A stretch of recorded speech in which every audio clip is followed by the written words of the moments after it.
নমস্কাৰ, মই হিৰণময় মৰাণ আৰু মোৰ নতুন ইউটিউব চেনেল ইণ্ডিপেণ্ডেণ্ট ভইচলৈ আপোনালোকক স্বাগতম জনাইছোঁ।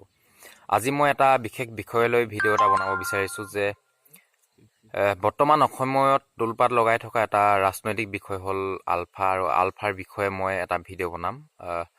মই এনেকুৱা এখন ঠাইত যাব ওলাইছোঁ যিখন ঠাইত এটা সময়ত আলফাৰ বহুত ডাঙৰ ডাঙৰ নেতা তথা আলফাৰ বিচৰণস্থলী আছিল। তেনে এখন ঠাইলৈ যাম আৰু তাৰ কিছু লোকৰ পৰা যুৱ প্ৰজন্মৰ পৰা কিছু কথা জানিবলৈ চেষ্টা কৰিম আৰু সেই অঞ্চলটোৰ শৈক্ষিক অৱস্থা, ৰাজনৈতিক অৱস্থা, অৰ্থনৈতিক অৱস্থাৰ বিষয়ে মই আপোনালোকৰ আগত থুলমূলকৈ ক'ম।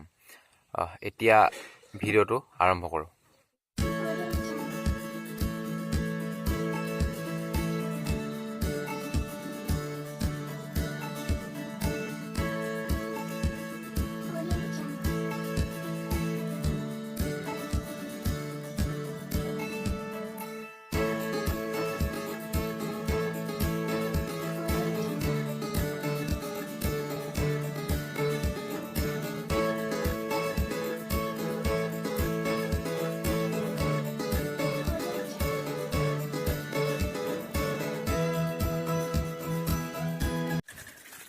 নদীখন এতিয়া আমি নাৱেৰে পাৰ হ'ব লাগিব। নাও মানে ডাঙৰ নাও নহয়, যিকেইখন এই কিবা টুলুঙা নাও নে কি বুলি কয়, সৰু সৰু নাৱেদি পাৰ হ'ব লাগিব এখন নদীহিং। আৰু এতিয়া খৰালি সময়ৰ কাৰণে কিছু পানী শুকাইছে মানে বহুখিনি শুকাইছে, কিন্তু এটা সময়ত এইবিলাক বহুত ডাঙৰকৈ পানী আহে আৰু এই নদীখনে মানুহৰ ওচৰ পাজৰৰ মানুহবিলাকক, যিবিলাক নদী কাষৰীয়া অঞ্চল আছে, সেই মানুহবিলাকক বহুত অসুবিধাৰ সৃষ্টি কৰে, বানপানী সৃষ্টি কৰে। এইখন নদীয়ে গৰাখহনীয়া সৃষ্টি কৰে। নদী পাৰ হৈ যাওঁ, তাৰপিছত আমাৰ যি লক্ষ্যস্থান, এটা সময়ত আলফাৰ একেবাৰে ডাঙৰ সৰু কেম্প আছিল, আলফাৰ ডাঙৰ নেতাবিলাকৰ বিচৰণস্থলী আছিল, সেই ঠাইসমূহলৈ গৈ পাম। প্ৰায় 12 কিলোমিটাৰমান মই এতিয়া চাইকেল চলাই আহিলোঁ আৰু চাগে 3-4 কিলোমিটাৰমান গ'লেই অঞ্চলটো পাম। আগতে গৈছোঁ মই, কিন্তু ভিডিঅ' বনোৱাৰ উদ্দেশ্যে যোৱা নাই। মই আজি কেৱল ভিডিঅ' বনোৱাৰ উদ্দেশ্যে নহয়, আৰু তাৰ যিসকল লোক আছে, লোকসকলৰ পৰাও জানিম যে সিহঁতে আলফাৰ যি উত্থান ঘটিছে বুলি ক'ব পাৰি, শেহতীয়াকৈ উত্থানৰ বিষয়ে, তেওঁলোকৰ যিহেতু বিচৰণস্থলী আছিলে, তেওঁলোকৰ মানুহবিলাকে কি কয় সেয়া আমি সুধিম, মানুহৰ লগত কথা পাতিম, কিনো কয় তেখেতলোকৰ মন্তব্য।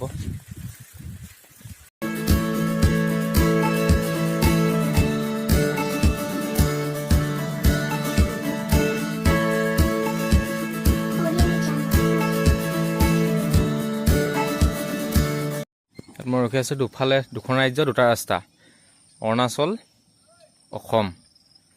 গতিকে অৰুণাচলৰ ৰাস্তাটো কিছু হ'লেও ভাল, আৰু মই এতিয়া সোমাব লাগিব অসমৰ ৰাস্তাত। অসমৰ ৰাস্তাৰ অৱস্থা একেবাৰে মানে কি ক'ম আৰু, বিপদজনক বুলি ক'ব লাগিব। বৰ্তমান গৈ থাকোঁ আৰু এনেকৈয়ে পামগৈ, কিছু নাই, 2 কিলোমিটাৰ 3 কিলোমিটাৰ ভিতৰত।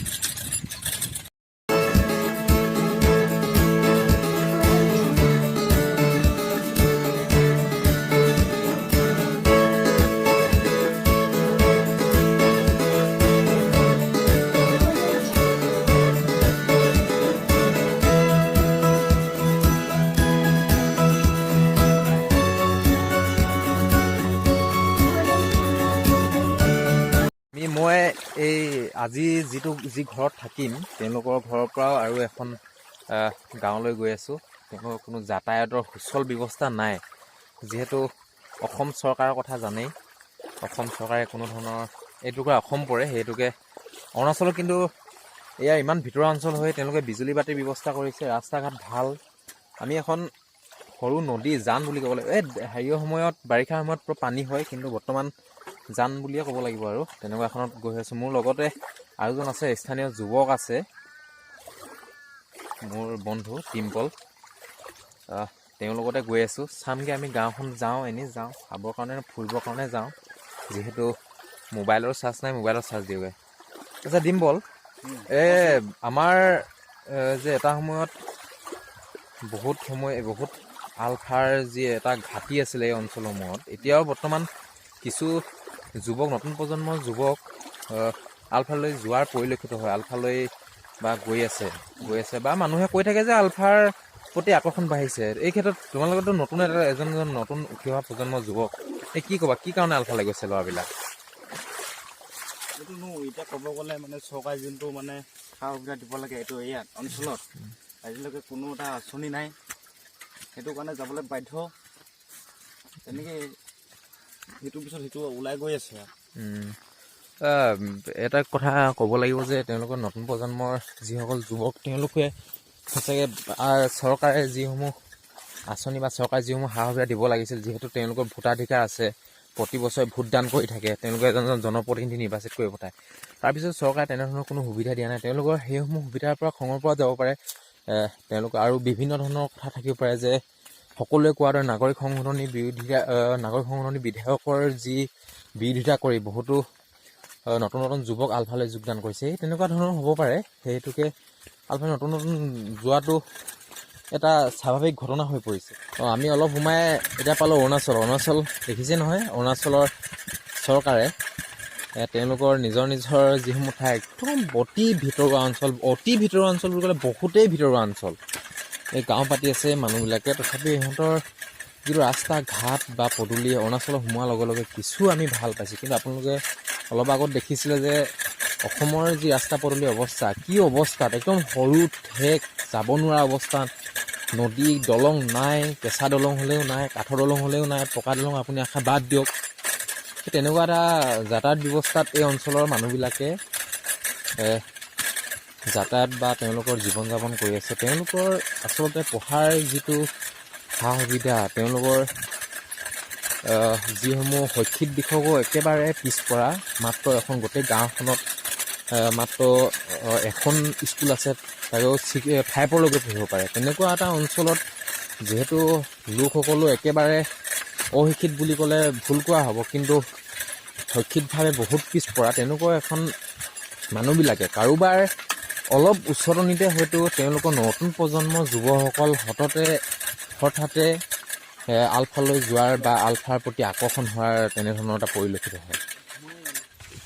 আচ্ছা ডিম্পল, মই এটা কথা সুধিব বিচাৰিছোঁ, তোমালোকে যিহেতু এই অঞ্চলবিলাক অতি ভিতৰুৱা অঞ্চলবিলাকৰ পৰা যুৱ প্ৰজন্মক প্ৰতিনিধিত্ব কৰিছে, তোমালোকে কিছু কথা জানা, কিছু কথা তথ্য ৰাখা ৰাজনৈতিক বিষয়ে বা বিভিন্ন বিষয়ৰ ওপৰত, যে তোমালোকে ভাবা নেকি যে এই যুৱকসকল, যিসকল নতুন প্ৰজন্মৰ যুৱক, তেওঁলোকে অস্ত্ৰ ধৰিলে বা কাৰোবাক মাৰিলেই, অস্ত্ৰ সংগ্ৰামত যোগ দিলে সমস্যা সমাধান হৈ যাব বুলি তোমালোকে ভাবা নেকি?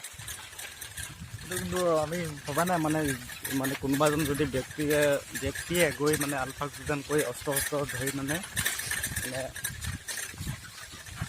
মানুহ অত্যাচাৰ কৰিলে মানে সমস্যা সমাধান হ'ব বুলি এইটো আমি নাই ভবা এতিয়া। সেইটো আচলতে আমাৰ অসমৰ যিসকল মধ্যবিত্ত অসমীয়া বুদ্ধিজীৱী আছে, তেওঁলোকে যি টিভিৰ বক্তব্য আগবঢ়াই থাকে, সেই বক্তব্যৰ পৰা তেওঁলোকে যি উচতনিমূলক বক্তব্য বুলি কৈছে, উচতনিমূলক বক্তব্যই হয়, সেইবিলাক মানে যে কয় যে আলফালে নগৈ যাব ক'ত।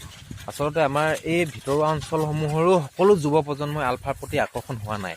কিন্তু আমি অসমৰ যিসকল মধ্যবিত্ত অসমীয়া বুদ্ধিজীৱীসকলে বেছিকৈ, তেওঁলোকে যি ভাবি থাকে যে অসমৰ সকলো যুৱ প্ৰজন্মৰ মানে আলফালৈ প্ৰতি আকৰ্ষণ, তেওঁলোকৰো একেই এইসকল যুৱ প্ৰজন্মৰো ভাষ্য যে আলফালে গৈ বা সশস্ত্ৰ সংগ্ৰাম কৰি কোনো সমস্যা সমাধান হোৱা নাই। কিন্তু এটা কথা, তেওঁলোকে আলফাক মানে আলফাৰ যি সংগ্ৰাম, সেই সংগ্ৰাম একেবাৰে বিৰোধিতা কৰিছে বুলি কোৱা নহয়, কিন্তু তেওঁলোকৰ যি অস্ত্ৰলৈ সংগ্ৰাম তেওঁলোকৰো মানে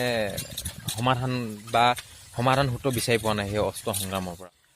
এই মই যি ভিতৰুৱা অঞ্চলসমূহলৈ আহিছোঁ, এটা সময়ত যি আলফাৰ বিচনস্থলী আছিলে, অঞ্চলসমূহৰ কেৱল ৰাস্তা ঘাটৰ অৱস্থাই বেয়া তেনেকুৱা নহয়, ইয়াৰ বিভিন্ন সমস্যাৰে জৰ্জৰিত। মই আপোনালোকক আহোঁতে দেখাইছোঁ, আগৰ ভিডিঅ' ক্লিপ কেইটামান আপোনালোকক এড কৰিছোঁ। ভিডিঅ'টোত দেখিছে যে আপোনালোকে এখন নদী, যিখন নদী পাৰ হৈ আহিব লাগে, তাৰ কোনো পাৰ হৈ অহা বাৰিষাৰ দিনত কোনো সুচল ব্যৱস্থা নাই। কেৱল সেইটোৱে নহয়, বা ইয়াৰ শিক্ষা ব্যৱস্থা একেবাৰে অনুন্নত, মাত্ৰ এখন স্কুল আছে ইয়াৰ, LP স্কুল, প্ৰাথমিক শিক্ষা ল'ব পাৰে, তাৰ পাছত বাহিৰলৈ যাব লাগে। আৰু লগতে ইয়াৰ অঞ্চলসমূহৰ মানুহৰ ইনকাম চ'ৰ্চ কেৱল কৃষি ক্ষেত্ৰৰ লগত জড়িত, তথাপি কৃষি যদিও মাত্ৰ কেইটামান খেতি কৰিয়ে ইয়াৰ মানুহবিলাকে জীৱন যাপন কৰি আছে। আৰু কিন্তু কৃষি কৰ্ম ক্ষেত্ৰৰ লগত জড়িত হৈ থাকিলেও কিন্তু তেওঁলোকৰ যিখিনি ফচল উৎপাদিত সামগ্ৰীৰ পৰা তেওঁলোকে উচিত মূল্য পোৱা নাপায়। আপোনালোকে হয়তো শুনি আচৰিত হ'ব যে আপোনালোকে যিসমূহ নেমু প্ৰায় বজাৰৰ পৰা 3 পৰা 4 টকাৰ পৰা 5 টকাৰ ভিতৰত খুচুৰাকৈ কিনি খায়, ইয়াৰ খেতিয়কসকলে পায় মাত্ৰ 30ৰ পৰা 30 পইচা তেনেকুৱা ইয়াৰ পৰা ফচলৰ মূল্য পায়। এই পৰা এটা কিমান ভিতৰুৱা অঞ্চল, ইয়াৰ পৰা যিসমূহ বেপাৰীয়ে বস্তু নিয়ে তেওঁলোকেও বহু কষ্ট কৰি এবাৰ বস্তু ওলাই নিব লাগে, যিহেতু ৰাস্তা পদূলি বা যোগাযোগৰ ব্যৱস্থাটো একেবাৰে বেয়া। কিন্তু এটা কথা ক'ব লাগিব যে এই অঞ্চলটো এটা অসম আৰু অৰুণাচলৰ সীমান্তৱৰ্তী ঠাই, যিহেতু কিন্তু মই ভিডিঅ'ৰ আগত আপোনালোকক দেখাইছোঁ যে দুটা ৰাস্তা দেখাইছোঁ একেলগে মই ভিডিঅ' কৰি, এটা হ'ল অৰুণাচল ফালে যোৱা, এটা হ'ল অসমৰ ফালে যোৱা। কিন্তু অৰুণাচলৰ ফালে যিটো ৰাস্তা গৈছে সেইটো কিন্তু ভাল ৰাস্তা, তেওঁলোকে বনাইছে, তেওঁলোকে বহল কৰিছে। কিন্তু অসমৰ ৰাস্তা তেনেকুৱাই হৈছে। অসমৰ চৰকাৰে কোনো ধৰণৰ ভিতৰুৱা অঞ্চল বুলি তেওঁলোকে কোনো ধৰণৰ সা সুবিধা দিয়া নাই, কিন্তু অৰুণাচল চৰকাৰে উপযুক্ত পৰিমাণে সা সুবিধা দিছে। ইয়াৰ কেৱল এটা সময়ত যি সময়ত আলফাৰ বিচনীস্থলী হোৱাৰ পৰা যেনেদৰে পিছ পৰি গ'ল, ইয়াৰ মানুহবিলাক অত্যাচাৰ সন্মুখীন হ'ল, শৈক্ষিকভাৱে পিছ পৰি গ'ল বা অৰ্থনৈতিকভাৱে পিছ পৰি গ'ল, তেনে নহয় এতিয়াও পিছ পৰি আছে। এতিয়াও চৰকাৰৰ যি প্ৰবঞ্চনা তেওঁলোকে বলি হৈ আছে। আৰু তেওঁলোকে কিছুদিন আগতে এই অঞ্চলসমূহৰ পৰা এটা দাবী উত্থাপন কৰিছে যে এই অঞ্চলৰ ৰাইজে তেওঁলোকে অৰুণাচলৰ লগত চামিল হোৱাৰ এটা পৰিকল্পনা কৰিছে। তেওঁলোকে দাবী উত্থাপন কৰিছে, চৰকাৰৰ আগত দাবী উত্থাপন কৰিছে, সংবাদমেল পাতি তেওঁলোকে এই কথাবিলাক তেওঁলোকে কৈছে, ৰাজহুৱা মিটিং পাতি কৈছে যে তেওঁলোকে অৰুণাচলৰ লগত চামিল হ'বৰ কাৰণে বিচাৰে। সেইটোকে অসম চৰকাৰেও দায়িত্ববোধ বুজি এই অঞ্চলসমূহৰ যি উন্নত কৰিব লাগে, যিহেতু এওঁলোকে ভাৰতীয় নাগৰিক, এওঁলোকেও ভোট দি আহিছে আগৰ পৰা, সেইটোকে এওঁলোককো এই অঞ্চলসমূহৰ লোকসকলকো তেওঁলোকৰ চৰকাৰৰ যিসমূহ সা সুবিধাসমূহ প্ৰদান কৰাৰ ক্ষেত্ৰত এই চৰকাৰে গুৰুত্ব দিয়াটো উচিত। আৰু মই এই ভিডিঅ'টোত আজি প্ৰথম খণ্ড বনাইছোঁ। এই ভিডিঅ'টোত মই 2টা খণ্ড বনাম, আৰু মই 2টা খণ্ড এই কাৰণে বনাইছোঁ যে আপোনালোকক মই আজি এই ভিডিঅ'টো আপলোড কৰিম, আৰু ভিডিঅ'টোৰ পৰা আপোনালোকে চাই যদি কিবা অঞ্চলসমূহৰ বিষয়ে বা আলফাৰ বিচৰণস্থলীৰ বিষয়ে কিবা যদি সুধিব বিচাৰে মোক কমেণ্ট বক্সত সুধিব পাৰে, আৰু মই তেওঁলোকৰ লগত পুনৰ কথা পাতিম। সেইকাৰণে মই দ্বিতীয় পাৰ্টটো থ'ম। আৰু ওচৰৰ যিসমূহ গাঁও আছে আগৰ সময়ত অতি বিচৰণস্থলী আছিলে, সেইসমূহতো মই যাম। সেইটোকে মই দ্বিতীয়টা খণ্ড থৈছোঁ। সেইটোকে আপোনালোকে যদি এই ভিডিঅ'টো ভাল পায় বা মোৰ এনেধৰণৰ ভিডিঅ' মই চাই থাকিব বিচাৰে তেন্তে ছাবস্ক্ৰাইব কৰক। ছাবস্ক্ৰাইবৰকতো বেছি প্ৰয়োজন আপোনালোকে এই ভিডিঅ'টো শ্বেয়াৰ কৰক, যাতে বহুত মানুহে দেখে। আৰু এই অঞ্চলসমূহৰ যি দুৰ্দশা বা আলফাৰ যি বিচৰণস্থলী আছিলে, এই অঞ্চলসমূহৰ ৰাইজে কি কয় তেওঁলোকে আলফাৰ বিষয়ে, সেইসমূহৰ বিষয়ে জানিবৰ কাৰণে তাতকৈ অধিক শ্বেয়াৰ কৰক। ধন্যবাদ।